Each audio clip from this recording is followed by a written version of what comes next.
Hello సహోదరులారా, యేసు ప్రభువే దేవుడు అనడానికి కోసం, నమ్మడానికి కోసం ఎలాగ తన తానే వ్యక్తపరుచుకున్నాడు అంటే తన తానే తెలియపరుచుకున్నాడు. ఇక్కడ చాలా జాగ్రత్తగా మనం గమనించాలి. ప్రతి ఒక్క వ్యాపారానికి పోటీ ఉంది, ప్రతి ఒక్కదానికి పోటీ ఉంది. ఇది ఆత్మల పోటీ. ఇదంతవరకు అసలు దేవుడు ఆత్మయ్య ఉన్నాడు. మరి దేవుడు అద్దెవుడు ఇద్దేవుడు అని రకరకాలుగా జనాల్లో కన్ఫ్యూజన్ చేశారు. అంటే సాతాను భూమి మీద ఉంది, దాన్ని దేవుడు వద్ద నుంచి అక్కడి నుంచి తోయబడింది. కాబట్టి అది ప్రతి ఒక్క మనిషిని దేవుడు నమ్మకూడదు. అందుకే డూప్లికేటు అదే ముందు దేవుడు నమ్మకముందే వెళ్ళి మనసును గలిబిలి చేస్తుంది. ఇది అవునా కాదా, అది దేవుడు ఈ దేవుడు ఏమైపోతామో యేసుప్రభుని నమ్మితే ఒకవేళ అని గుండెల్లో సతమతం అవుతుంటాం. లోన సాతాను మన పక్కనే ఉంటాడు, గలిబిలి చేస్తుంటాడు. అసలు యేసుప్రభు నీతిమంతుడు, ఆయనలో ఏ పాపము లేదు, ఏమీ లేదు. కానీ అలాంటి దేవుడిని నమ్మమని చెప్పేసరికి వీళ్ళు ట్యాంక్షన్ పెట్టి యేసు దేవుడా కాదు, యేసుప్రభు కాదు అని అలా దేవుడు ఇద్దేవుడు అని చాలామంది నమ్ముతారు.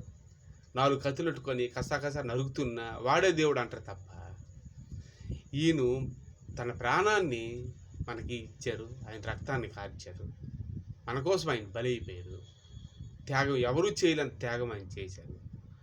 ఎంతో పరలోకంలో ఎంతో ఆనందంగా సంతోషంగా ఉన్న యేసు ప్రభు శరీరధారి మన ముందుకు కృపా సంపూర్ణుడై మన ముందుకు వచ్చింది.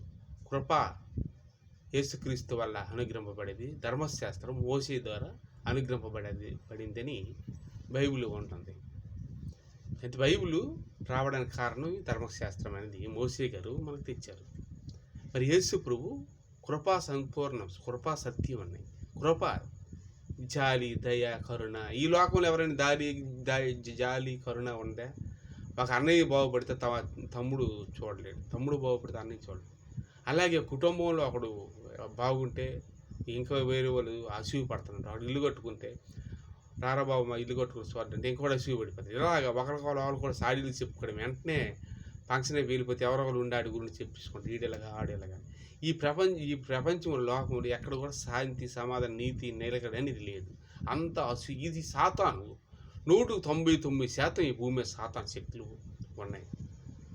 అపొస్తలుడైన పౌలు అంటాడు కదా, నేను పోరాడింది ప్రస్తుతమున్న నాయకులతో కాదు, మంత్రులతో కాదు, ఆకాశంలో ఉన్న మండలంలో ఉన్న దురాత్మ సమూహంతో అంటాడు అపొస్తలుడైన పౌలు. అపొస్తలుడైన పౌలు ఆత్మీయంగా అన్నీ ఆయన సంపూర్ణంగా ఎదిగాడు.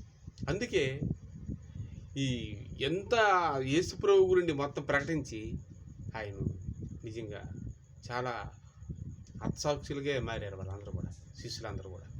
అయితే ఇక్కడ ఏంటంటే యేసుప్రభు దేవుడని ఆయనకి ఆనే తెలియపరుచుకున్నాడు. ఎవరూ తెలియపరుచుకోలేరు, ఆయనకి ఆనే వ్యక్తపరుచుకున్నాడు. అది విని ఆయన ప్రార్థించితే పరిశుద్ధాత్మని శక్తి ఆయన నుంచి మనకు వస్తుంది. యేసుప్రభు ఉచ్చు నుంచి మనకి పరిశుద్ధాత్మ నామంలో వస్తుంది. మరి బైబిల్లో కొన్ని నిజాలు కానివి రకరకాల కూడా ఉన్నాయి, అది కూడా కాదనలే. కానీ యేసు మాత్రం దేవుడు వీళ్ళ గలిబిలు ఉన్నాయి కాబట్టి యేసుప్రభు ఈ భూలోకానికి పుట్టి, ఈ భూమి మీద పుట్టి నేనే దేవుడిని నిరూపించుకోండి.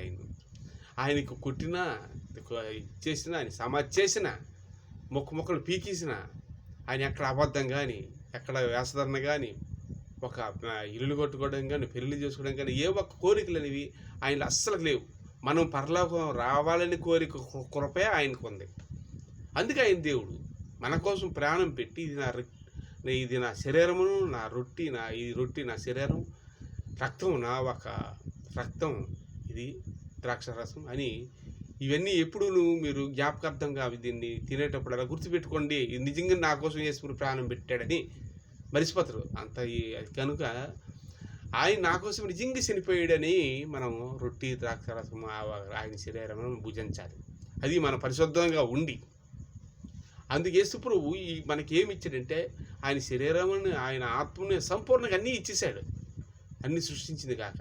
మరి సాతాను చీకటి శక్తులు ఈ భూమి మీద ఏం చేస్తుంటే దేవుణ్ణి మరిపించి, దేవుణ్ణి సువార్త చెప్పినట్టు కొట్టడం అనేక రకాలంటే సాతాను ఉంది, దానికి నరకం ఉంది. ఈ జనాలందరూ నరకంలో తోడుకుపోలేదు. ప్రభువుని నమ్మి ఆ నరకం తప్పించడానికి క్రైస్తవుడు అని సువార్త చేస్తున్నాడు. ఈ క్రైస్తవులు వాళ్ళు కొడతారు. యేసు పరిశుద్ధుడు, ఆయనలో పరిశుద్ధాత్మ వస్తుంది. అలాగే మీరు చాలా జాగ్రత్తగా అనిపించండి. స్తుతి అని యేసు రక్తం అని 10 సార్లు ఎక్కువసారి చెయ్యండి. యేసునామంలో ఉల్లి జలజల సంతోషంగా ఒక పరిశుద్ధాత్మ శక్తి వస్తుంది ప్రార్థించడం వల్ల. లేదంటే భూమి మీద సాతాను శక్తి ఉంది. భయభయంగా ఆందోళనగా టెన్షన్గా ఉన్నది సాతాను శక్తి. ఎవడు తొంతాడో, ఎవడు కొడుతాడో, ఏం చేస్తాడో అని. ఇది సాతాను శక్తి. దేవుని శక్తి ఆనందం, సంతోషం, కన్నీరు వచ్చి ఆయన స్తుతించి ఆరాధించి ఉపవాసంతో చేయండి. అలాగే ఇవన్నీ పరిశుద్ధతకి తగినట్టుగా కరెక్ట్ ముస్లిమ్స్ ఆరాధిస్తారు. వాళ్ళకి ఆజాన్ అయ్యేసరికి చాలామంది అక్కడికి పరిగెడుతుంటారు. ఆజాం అయ్యేసరికి అక్కడికి వెళ్ళి ప్రార్థన చేసి అక్కడ ప్రతి వరకు పరిశుద్ధంగా జీవిస్తారు. ఆ సినిమా పాటలు కూడా ఫ్రైడే వేయరు. ఆజాం అది జరిగినప్పుడు చాలామంది వెళ్తారు. అది పరిశుద్ధంగా జీవిస్తారు. అది తండ్రి అనమాట. అబ్రహామునికి క్రైస్తవులకి ఒకడే తండ్రి. ఆ కుమారుడు యేసు ప్రభు.